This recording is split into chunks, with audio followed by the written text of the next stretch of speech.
Le congrès eucharistique international qui se tient à Budapest passe pratiquement inaperçu.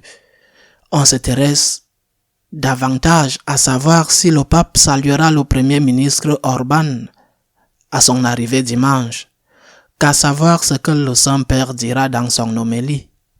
Les médias sont plus intéressés par cela ou par le fait de voir si le rétablissement physique du pape après l'opération est aussi complet qu'ils le disent, que par le fait que ce grand événement pour la vie de l'Église est célébré et par le message que le Saint-Père donnera. Espérons que ce message, lors de la messe de clôture dans ses jours en Hongrie, qui ne durera que 7 heures, espérons que ce message sera percutant et aidera les catholiques, tous les catholiques, y compris les catholiques allemands, que ce message aidera à réaliser ce que signifie l'Eucharistie et le respect qui lui est dû. Jusqu'à présent, rien n'a été infiltré, mais ce qui a transcendé, ce sont surtout 2 interventions. L'une d'un métropolite orthodoxe, le métropolite Hilarion, qui a parlé très clairement de la foi des orthodoxes dans la présence réelle du Christ dans l'Eucharistie, et aussi du fait que chaque fois que la Sainte Messe est célébrée, le sacrifice du Christ sur la croix est refait de manière non sanglante. Le fait qu'un orthodoxe doive dire cela et que cela fasse la une des journaux est en soi significatif de la façon dont nous, les catholiques, nous nous comportons. Il est également significatif qu'un catholique africain, un cardinal, le cardinal émérite d'Abuja au Nigeria, ait dû nous rappeler que nous ne pouvons pas recevoir la communion si nous sommes en état de péché mortel et qu'il est demandé aux prêtres de l'enseigner aux fidèles que l'on doit toujours recevoir la communion quand on est dans la grâce de Dieu. Que ce soit un orthodoxe et que ce soit un africain qui doivent se souvenir de ces choses essentielles me semble tout à fait significatif de là où il y a encore une foi solide. Je ne dis pas seulement une foi catholique, parce que en cela, nous, orthodoxes et catholiques, croyons la même chose.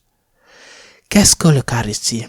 Pourquoi l'Eucharistie est-elle si importante pour les catholiques? Pour nous, l'Eucharistie est le Christ.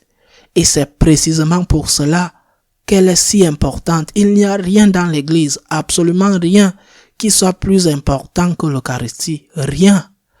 Parce que dans l'Église, la chose la plus importante est le Christ. L'Église est pour adorer Dieu et non pour adorer les hommes. L'Église est pour servir Dieu. Il est vrai qu'il y a plusieurs présences du Christ et qu'une présence du Christ est dans ceux qui souffrent. Mais l'Église est pour servir Dieu et pour Dieu, parce que le Christ est en eux, ceux qui souffrent, pour servir ceux qui souffrent.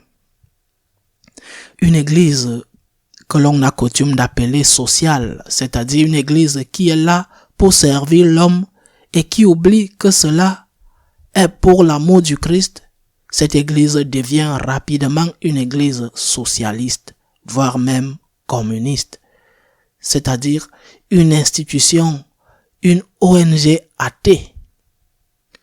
Lorsque l'Église ne regarde pas en permanence vers le tabernacle, lorsque l'Église ne proclame pas que la plus grande chose qu'elle fait n'est pas d'avoir des salles à manger populaires, des hôpitaux ou des écoles, qui sont des choses très importantes et très nécessaires, mais que la plus grande chose qu'elle fait est le sacrifice quotidien, non sanglant mais réel, que le prêtre célèbre chaque fois qu'il consacre dans une messe. Quand l'Église ne proclame pas cela, elle a cessé de regarder le Christ et a commencé à regarder ailleurs, ce qui, tôt ou tard, devient un culte des hommes ou des choses que les responsables veulent que les hommes adorent.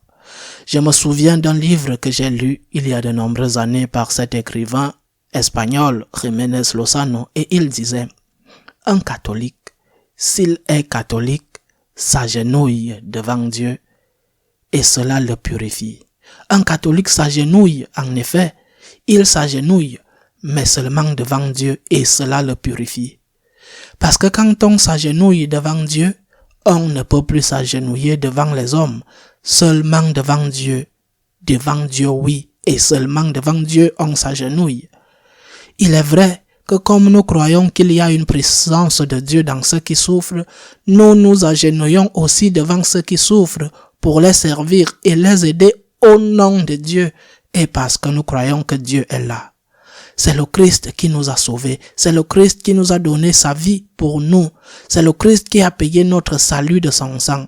Et c'est pourquoi c'est devant le Christ que nous nous agenouillons. Et c'est seulement devant lui que nous courbons la tête. Nous nous agenouillons seulement devant lui. Quand nous oublions cela, je le répète, l'Église devient sociale, socialiste, communiste. Elle devient une ONG athée qui fera du bien. Sûrement qu'elle fera certaines choses bien. Elle fera même beaucoup de choses bien. Mais ce ne sont pas les choses pour lesquelles elle a été fondée par le Christ. À la semaine prochaine, si Dieu le veut.